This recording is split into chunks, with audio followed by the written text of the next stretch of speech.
She stood at the doorway, her shoulders trembling, her voice barely louder than a breath as she whispered, "I have nowhere to sleep." It wasn't a dramatic confession. No tears, no pleading, just a quiet statement from someone who had run out of strength long before she reached his door. For a moment, he simply stared at her, stunned by the fragile honesty in her eyes.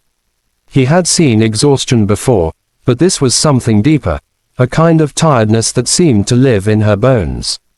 He stepped aside and let her in, not because he had planned to, but because something within him refused to let her walk back into the night. The small apartment was nothing impressive, a single bed, a couch that creaked, and a floor that was always colder than he preferred. Still, it was a shelter, and at that moment, that meant everything. She kept standing near the wall, as though afraid to take up too much space. Her hands were clasped tightly in front of her, fingers twisting nervously.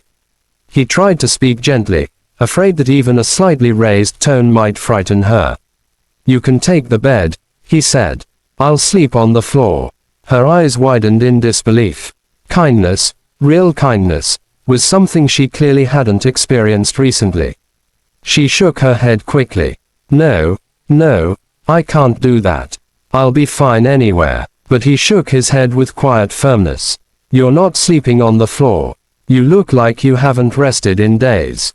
He didn't say it with pity, just simple truth. She swallowed hard, and for the first time since entering, she allowed herself to breathe. He found an extra blanket in the cupboard and spread it out on the floor for himself. It wasn't comfortable, but it didn't matter. What mattered was the moment when she finally sat on the edge of the bed, her hands shaking as though she wasn't sure if she was allowed to. She kept repeating "thank you" under her breath, as though she owed him something he had never asked for. After a few minutes, he turned off the main light, leaving only the dim glow from the street outside.